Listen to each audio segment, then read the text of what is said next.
आकृतियों के बारे में आज पढ़ना है, 2D आकृति और 3D आकृति।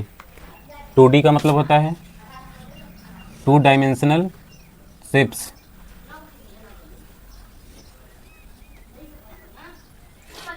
एंड 3D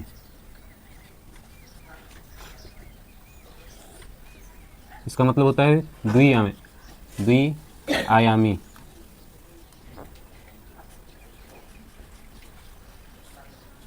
और 3 आयामी आकृतियाँ। हिंदी में क्या बोलते हैं? द्विआयामी और 3 आयामी आकृतियाँ। जिन आकृतियों में लंबाई चौड़ाई, सिर्फ लंबाई और चौड़ाई होता है, वो द्विआयामी होती हैं। और जिनमें लंबाई चौड़ाई ऊंचाई तीनों होता है, वो क्या होता है? 3 आयामी। हिंदी में डायमेंशनल, इंग्लिश में क्या बोलते हैं? 2 डायमेंशनल फिगर और 3 डायमेंशनल फिगर। जिसमें सिर्फ क्या हो, जिन आकृतियों में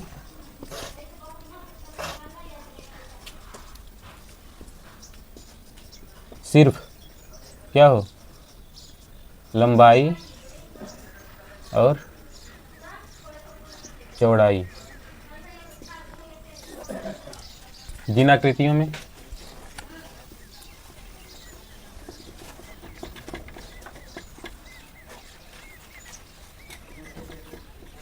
लंबाई चौड़ाई के साथ ऊंचाई भी हो, वो 3D में आता है। 3D ये हो गया 2D। अब जैसे पहला क्या है, पहली आकृति क्या है? मान लेते हैं इस तरह की आकृति है एक। इसका क्या नाम है? आयत। आयत क्या है? इसके आमने सामने की भुजा बराबर हो, आमने सामने की भुजा आपस में बराबर हो और प्रत्येक कोण 90 अंश का हो।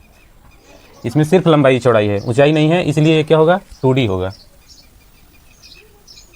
आयत को इंग्लिश में बोलते हैं रेक्टेंगल। दूसरा वर्ग, इसी का दूसरा रूप होता है वर्ग। इसमें चारों भुजाएं आपस में बराबर होती हैं, जिनकी लंबाई चौड़ाई आपस में बराबर हो, इसका नाम होता है वर्ग। वर्ग को बोलते हैं स्क्वायर।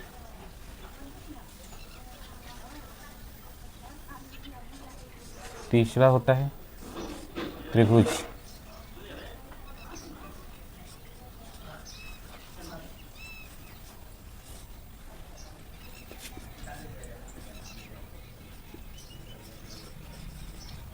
ट्रायंगल।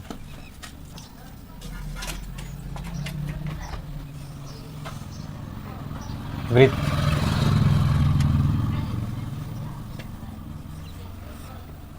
इसको बोलते हैं इंग्लिश में सर्कल।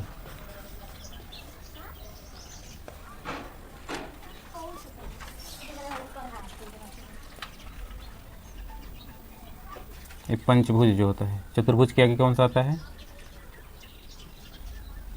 पंचभुज। पंचभुज समझते हो? ऐसी आकृति जिसमें 5 भुजा हों। 1 2 3 4 5 पंचभुज।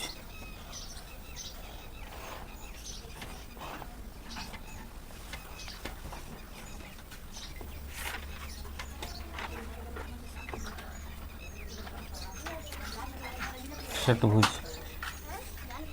पंचभुज, षटभुज, इस तरह से आगे बढ़ता जाएगा। सप्तभुज, अष्टभुज, ये जितनी भी भुजाएं बढ़ती जाएंगी उसका नाम भी बदलता जाएगा। ये सभी क्या आ जाएगा? किसमें आएगा? 2D में आएगा। किसमें? 2D में। इसको इंग्लिश में बोलते हैं पेंटागन। पेंटागन। इसको बोलते हैं हेक्सागन।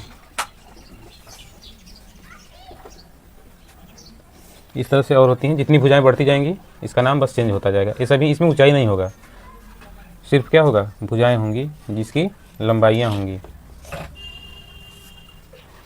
3D में आ जाते हैं, 3 आयामी आकृति में। पहला क्या होगा, आयत बनाते हैं। पहले 2 आयत बनाएंगे, एक इस तरह से, एक इसको काटते हुए बीचों बीच से। कुछ करना नहीं है, इसको इससे मिलाना है, इस वाले कोने को इस वाले कोने से, इस वाले को इस वाले से, इससे इससे इससे इससे। क्या बन गया, घनाभ। ऊंचाई कुछ ज़्यादा हो गई।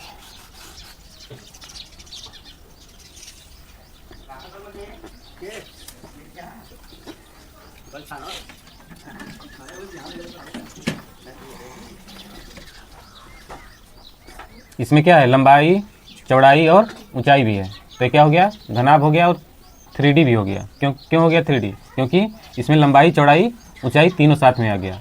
घन को इंग्लिश में बोलते हैं क्यूबॉइड। दूसरा होता है घन, ये वर्ग बनाएंगे इसमें।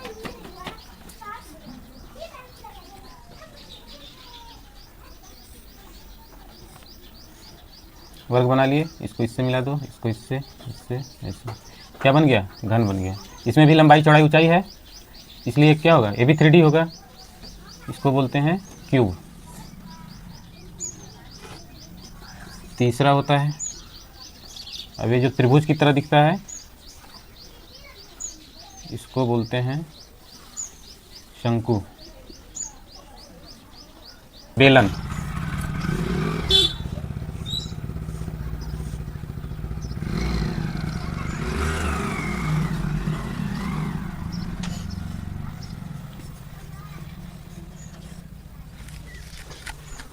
बेलन को समझने के लिए इसको ऐसे रोल कर दो, इसी पेपर को ऐसे क्या कर दें,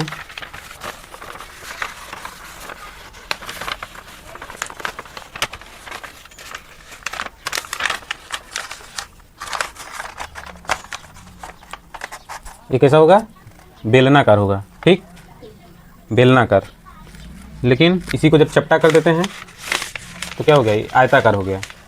बीच से ऐसे गोल खोखला कर देते हैं, खाली कर देते हैं, या ऐसे राउंड राउंड कर देते हैं, तो ये बेलनाकार हो गया। लेकिन इसी को चपटा कर देंगे तो क्या हो जाएगा, आयताकार हो जाएगा। तो बेलन और आयत में एक फ़र्क हो गया। दिखने के लिए तो ऐसा ही दिख रहा है, आयत और बेलन की तरह एक ही जैसा दिख रहा है ना, लेकिन अंतर क्या होता है, ये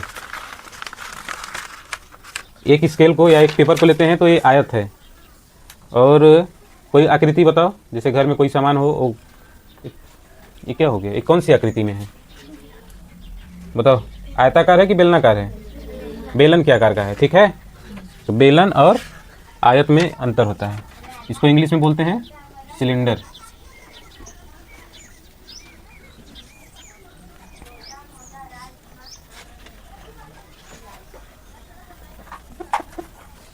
और कौन सी आकृति होती है,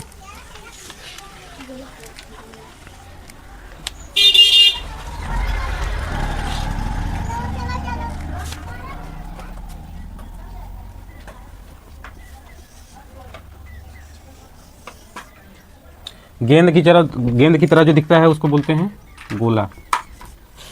क्या बोलते हैं, गोला, स्फीयर।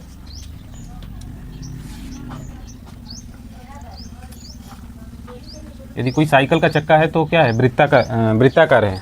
साइकिल का चक्का क्या है, वृत्ताकार, लेकिन जो गेंद होता है क्या है, गोलाकार। तो ये आकृतियां हैं, इसमें और भी होती हैं।